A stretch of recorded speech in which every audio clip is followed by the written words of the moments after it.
All right, what we're going to look at, I'm going to go ahead and start into chapter 2. We're not going to test over those last two sections. We took our chapter 6 test. We're skipping the first section because I think it's too basic for what we need to do. So we're going to start with section 2. And basically we're working on proportions where a basic proportion problem, which you found in 6th, 7th grade, would be something like this, where we know that our cross products are equal. So in other words, 5 times x is going to be equal to 3 times 4. This one, it doesn't come out quickly, and that's how long we're going to be. You're going to get a fraction as an answer. So we get 5x equals 12. We would divide by 5. X would equal 12 fifths. Okay, that's a very basic one. We've done those in the past. The ones we're going to start looking at will be more involved. Let's do one where we've got a negative, and then we'll show you one that has more steps. Okay, again, our cross products are equal. You do not have to circle them if you do not want to, but at least write out what you're multiplying together. So in this case, we would get 60a, and the negative 2 times negative 21 is negative 42. We're multiplying by 60, so we divide by 60. So a would equal negative 21 over 30, which we could still divide out by. So negative 7 over 10. We could have divided by 6 here. I didn't see that. So that's okay. So we get negative 10 over 7. Which should be negative 7 over 10. How more of these are going to look, though, and where this is more useful, or we're going to put in a binomial or a trinomial or something like that. So again, these are equal to each other. So we would have 15 times x minus 4. Make sure you have parentheses around that because we have to multiply the both parts. And then that is equal to 2 times 3, which is 6.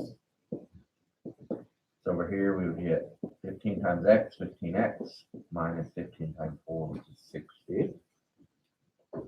Now, to get rid of minus 60, we would add 60. So 15x would equal 66. Divide by 15. X would equal, divide by 3, 22 over 5. More often than not, they're going to leave it improper. So don't worry about making a mixed number, but we do have to reduce it. So we reduce, but we go from there. So basically, we're combining solving a proportion with solving equations. So the biggest key is setting it up.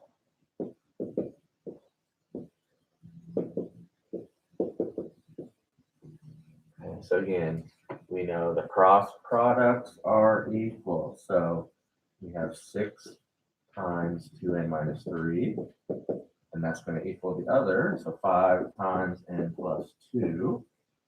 Distribute on both sides. So we get 12n minus 18, 5n plus 10.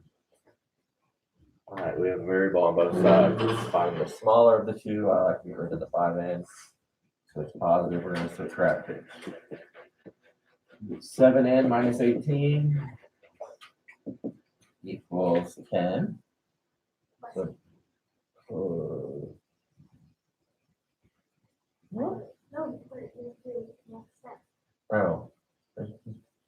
So we want to get rid of negative 18. We're going to add 18. So 28 equals 7n. Divide by 7, n would equal 4. So this one, it came out as a whole number. A lot of them have come out as fractions, and that's okay. Today they probably will. Okay. So again, set up your equation by making your cross products be equal, and then it's just equations from several chapters earlier in the year. So let's do